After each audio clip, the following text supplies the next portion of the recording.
حضرت مفتی تقی عثمانی صاحب دامت برکاتہم کے اشعار ہیں، محبت کیا ہے دل کا درد سے معمور ہو جانا، متائے جاں کسی کو سونپ کر مجبور ہو جانا، قدم ہے راہ الفت میں تو منزل کی ہوس کیسی، یہاں پر عین منزل ہے تھکن سے چور ہو جانا، یہاں پر سر سے پہلے دل کا سودا شرط ہے یارو، یہاں پر سر سے پہلے دل کا سودا شرط ہے یارو، کوئی آسان نہیں ہے سرمد و منصور ہو جانا، بسا لینا کسی کو دل میں دل کا ہی کلیجہ ہے، دل کا کلیجہ سے مراد یہ دل کا ہی کارنامہ ہے۔ میں اس کو تھوڑا سا تبدیل کر کے یوں پڑھتا ہوں، بسا لینا کسی کو دل میں دل کا کارنامہ ہے، پہاڑوں کو تو بس آتا ہے جل کر طور ہو جانا۔ کوہتور کے اوپر اللہ کی تجلی پڑی تھی اور کوہتور کا وہ پہاڑ جل کر کوئلے کی مانند ہو گیا تھا۔ الحمدللہ اللہ تعالیٰ نے اس عاجز مسکین کو کوہتور پر جانے کی توفیق عطا فرمائی۔ ہم نے وہاں پر عجیب بات دیکھی، اتنی بڑی بڑی چٹانیں ہیں اور ان کو ایک انگلی پہ آپ یوں اٹھا سکتے ہیں، کوئلے کی طرح ہلکی جل کے ان کی یہ کیفیت ہو گئی تھی۔ اس لیے کہتے ہیں کہ کوہتور جل کے سرما بن گیا تھا۔ جبل دکا اس کا یہ حال تھا۔ تو کوہتور کیوں جل گیا؟ اس لیے کہ وہ اللہ تعالیٰ کی تجلی کو برداشت ہی نہیں کر سکا۔ تو دیکھیں کوہتور اللہ کی تجلی کو برداشت نہیں کر سکا، لیکن انسان کا دل اللہ کی تجلی کو برداشت کر لیتا ہے تو انسان کا دل پھر کتنا عظیم ہوا۔ کتابوں میں لکھا ہے کہ اللہ تعالیٰ جب کسی بندے سے راضی ہوتے ہیں تو بعض مرتبہ ایک دن میں 70 مرتبہ اس کو محبت کی نظر سے دیکھتے ہیں۔ اللہ تعالیٰ ایک دن میں اپنے بندے کے دل کو 70 مرتبہ محبت کی نظر سے دیکھتے ہیں اور بندہ اس تجلی کو برداشت کر لیتا ہے۔ یہ انسان کو اللہ نے کمال دیا ہے اور کسی چیز میں یہ کمال نہیں ہے۔ اس لیے انسان کا دل جو ہے یہ عظیم ہے۔ فرشتے بھی حیران ہوتے ہیں انسان کی عظمت کو دیکھ کے کہ یہ کیسا عظیم انسان ہے، اللہ کی تجلی کو برداشت کر جاتا ہے، اللہ کی محبت اس کے دل میں ہے، اس کا دل اللہ کی محبت سے بھر چکا ہے۔ اور جب دل اللہ کی محبت سے بھر جاتا ہے نا، پھر اعمال کرنے آسان ہو جاتے ہیں۔ آج تو ہم نمازیں پڑھتے پھرتے ہیں نا، جیسے بیگار ہوتا ہے کہ جی حکم حاکم مرگ مفاجات، اللہ کا حکم ہے لہذا نماز پڑھنی ہے، ٹھیک ٹکرے مارتے پھرتے ہیں۔ جب دل میں اللہ کی محبت ہوتی ہے پھر بندہ اس کو بیگار نہیں سمجھتا، بلکہ اس کو سبب لقائے یار سمجھتا ہے کہ میرے یار سے میری ملاقات ہو جاتی ہے۔ فجر پڑھتا ہے ظہر کا انتظار، ظہر پڑھتا ہے عصر کا انتظار، عصر پڑھتا ہے مغرب کا انتظار، اس کا دل انتظار کر رہا ہوتا ہے۔ اس لیے نبی علیہ الصلوۃ والسلام فرمایا کرتے تھے، ارحنی یا بلال، بلال اذان دے میری آنکھوں کو ٹھنڈک پہنچا دے۔ تو نماز پڑھ کے مزہ آتا ہے، بندے کو لطف آتا ہے۔ ہم نمازیں پڑھتے ہیں ثواب کی خاطر، بھائی وقت ہو گیا اشراق کا، پڑھ لو، ایک حج ایک عمرے کا ثواب ملے گا، اور ہم لپک کے 2 رکعت پڑھ لیتے ہیں کہ جی ہمیں بھی ثواب ملے گا۔ لیکن جو اللہ کے عاشق ہوتے ہیں وہ ثواب کو نہیں دیکھتے، ان کو تو سواد مل رہا ہوتا ہے، وہ اس کی وجہ سے پڑھتے ہیں۔ حضرت مجدور رحمۃ نے فرمایا، بندگی سے ہمیں تو مطلب ہے، بندگی سے ہمیں تو مطلب ہے، ہم ثواب و عذاب کیا جانیں۔ بندگی سے ہمیں تو مطلب ہے، ہم ثواب و عذاب کیا جانیں، کس میں کتنا ثواب ملتا ہے، عشق والے حساب کیا جانے۔ جن کو اللہ سے محبت ہوتی ہے وہ ان ثوابوں کے پیچھے نہیں پڑتے، وہ تو اللہ کی محبت میں عبادت کر رہے ہوتے ہیں، ان کو جنت کی بھی پرواہ نہیں ہوتی، دوزخ کی بھی پرواہ نہیں ہوتی۔ مشہور واقعہ ہے کہ رابعہ بصریہ چلی تھی ایک ہاتھ میں پانی کا لوٹا لے کے اور ایک ہاتھ میں آگ لے کے، کسی نے پوچھا رابعہ کہاں جا رہی ہو؟ کہنے لگی کہ میں نے محسوس کیا ہے کہ لوگ اللہ کی عبادت کرتے ہیں یا تو جنت کی طلب میں یا جہنم کے ڈر کی وجہ سے، تو میں چاہتی ہوں کہ آگ سے جنت کو جلا دوں اور پانی سے جہنم کی آگ کو بجھا دوں، تاکہ ان کی وجہ سے عبادت کرنے کی بجائے لوگ اللہ کو راضی کرنے کے لیے اللہ کی عبادت کر لیں۔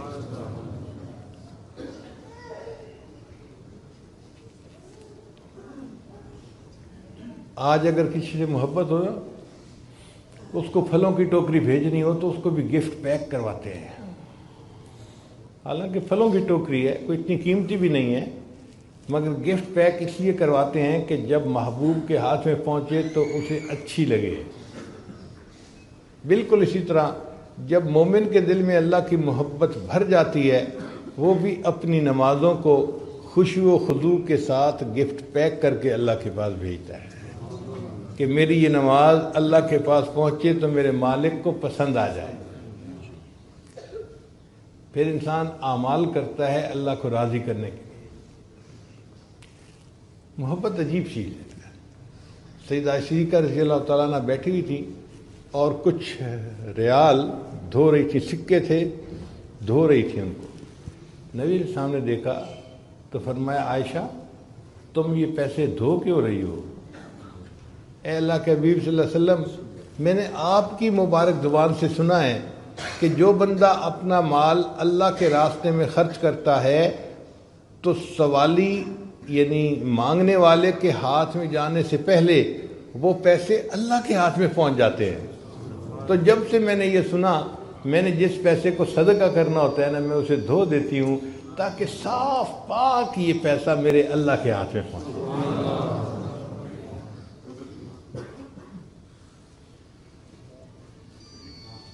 اللہ کی محبت میں زندگی گزارنا اس کا رنگ ہی الگ ہے، اس کا لطف ہی الگ ہے۔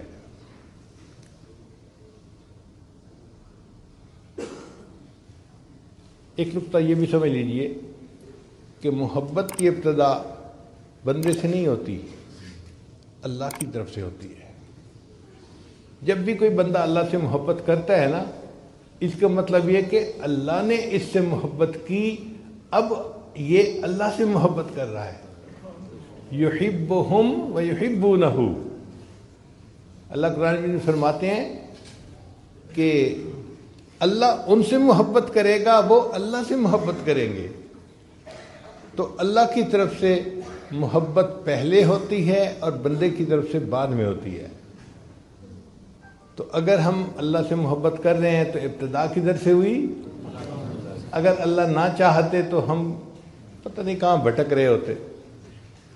اگر یہ نعمت ملی ہے تو عنایت کی نظر کس کی ہوئی؟ اللہ کی ہوئی۔ کسی شاعر نے عجیب اشعار کہے ہیں، بے خود کیے دیتے ہیں انداز حجاب آنا، آ دل میں تجھے رکھ لوں اے جلوے جانانا۔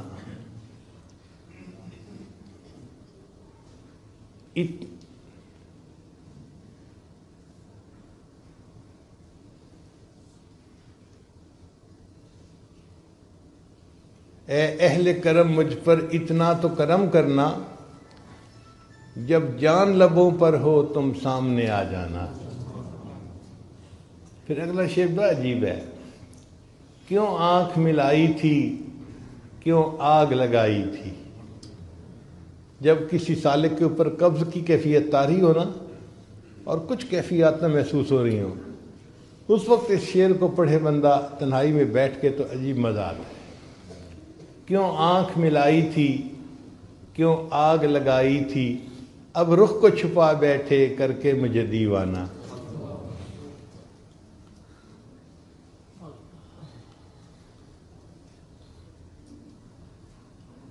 دنیا میں مجھے تم نے اپنا تو بنایا ہے، محشر میں بھی کہہ دینا یہ ہے میرا دیوانہ۔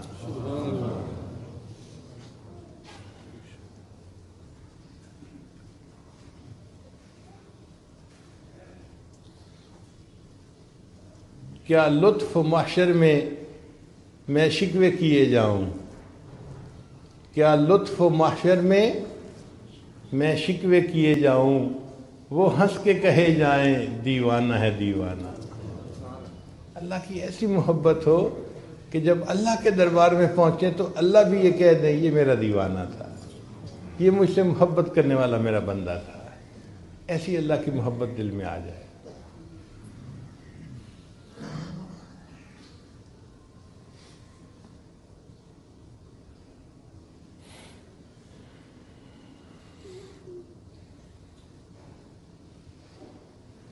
جن کو اللہ سے محبت ہوتی ہے نا، وہ پھر اللہ کے لیے ہر سب کچھ قربان کرنے کے لیے تیار ہوتے ہیں، سب کچھ قربان کر دیں.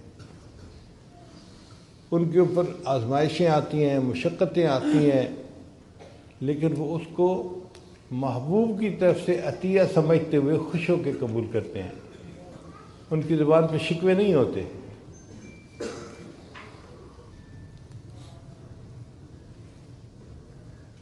ہم جو اللہ تعالیٰ کے سامنے شکوے کرتے پھر رہے ہوتے ہیں نا، اس میں محبت کی کمی ہوتی ہے.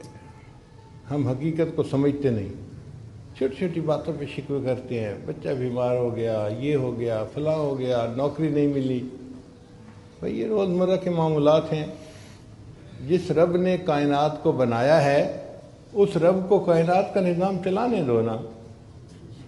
کیوں یہ چاہتے ہو کہ ہماری مرضی سے سب کچھ ہو جائے؟ ہم کیا حقیقت رکھتے ہیں؟ ہماری کیا اوقات ہے؟ ٹھیک ہے، ہم نے دعا مانگی تھی، اس شہنشاہ کی مرضی چاہے تو قبول کرے چاہے تو قبول نہ کرے. ہم بندے ہیں تو بندے بن کے رہے نا. ہم پتہ نہیں اپنے آپ کو کیا سمجھنے لگ جاتے ہیں. عجیب بات ہے کہ دعا بھی مانگتے ہیں تو عجیب طریقے سے، اللہ میری بیٹی کو رشتہ مل جائے، میرے بیٹے کو نوکری مل جائے. جیسے صبح صبح فور مین آتا ہے نا اور ورکرز کو کام ذمہ لگاتا ہے، اکرم تم یہ کر لینا، اسلم تم یہ کر لینا، اور فلاں تم یہ کر لینا، فلاں تم یہ کر لینا. ہم بھی اللہ تعالیٰ کے ذمہ کام لگا رہے ہوتے ہیں. اس کو دعا کہتے ہیں؟ دعا تو یہ ہوتی ہے کہ انسان عاجزی کے ساتھ اللہ کے سامنے سراپا سوال بن کے مانگ رہا ہو. جس فقیر نے 1 روپیہ مانگنا ہوتا ہے وہ کتنا لجاجت سے مانگتا ہے.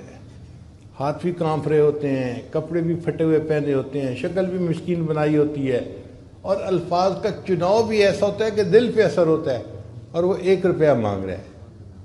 ہم نے تو اللہ سے اللہ کو مانگنا ہے، تو ہمیں اللہ کے سامنے کتنی آہوازاری کرنے کی ضرورت ہے. مگر یہ چیز محبت سکھاتی ہے. محبت نہ ہو تو سمجھ نہیں آتی. اس لیے اللہ تعالیٰ سے دعا مانگیں، اے اللہ ہمیں اپنی محبت عطا فرما دیجیے. نبی علیہ السلام نے دعا سکھائی، اللہم انی اسألک حبک، اے اللہ میں آپ سے آپ کی محبت کا سوال کرتا ہوں. آج ایسے نوجوان بہت نظر آئیں گے جو اللہ تعالیٰ سے گھر مانگتے ہیں، بیوی مانگتے ہیں، اولاد مانگتے ہیں، نوکری مانگتے ہیں. ایسے نوجوان بہت کم نظر آئیں گے جو رات کے اندھیرے میں اللہ کے سامنے بیٹھے رو رہے ہوں، اے اللہ میں آپ سے آپ ہی کو چاہتا ہوں، مجھے اپنی محبت عطا کر دیجیے، میرے دل کو اپنی محبت سے بھر دیجیے. اس طلب میں رکھنے والے نوجوان بہت کم ہیں. اس لیے ہمیں چاہیے کہ ہم اللہ کے طالب بنیں اور اللہ سے اللہ کی محبت مانگیں.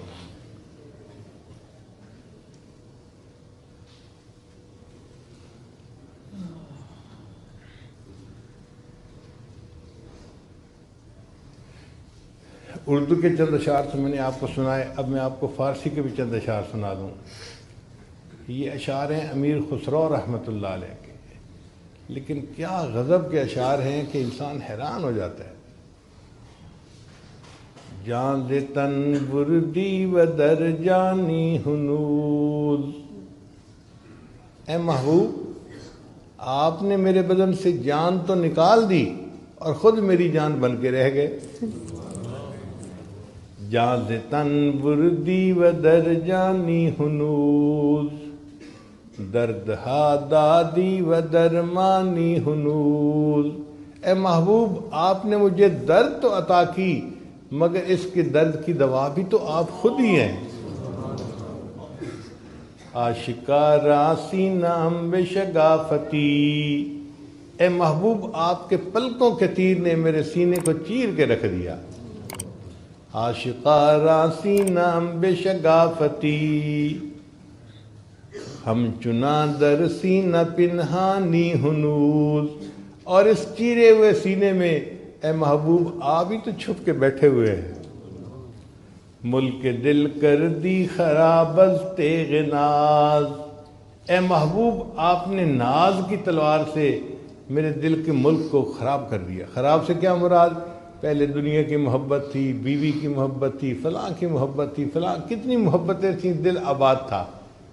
تیرے ناز کی تلوار ایسی چلی کہ سب محبتیں دل سے نکل گئیں، تو دل تو ویران ہو گیا نا. ملک دل کر دی خراب از تیغ ناز، و اندری ویران سلطانی ہنوز. اور اس ویرانے میں اے محبوب ابھی بھی حکمرانی تو آپ ہی کی ہے تو یہ ویرانہ، لیکن اس ویرانے میں حکمرانی کس کی ہے؟ اور آخری شعر تو بہت ہی لاجواب ہے. فرماتے ہیں قیمت خود ہر دو عالم گفتئی، اے محبوب آپ نے اپنے وصل کی قیمت دو عالم رکھی ہے کہ دنیا اور آخرت کی کوئی خواہش نہیں ہونی چاہیے. قیمت خود ہر دو عالم گفتئی، نرخ بالا کن کے ارزانی ہنوز.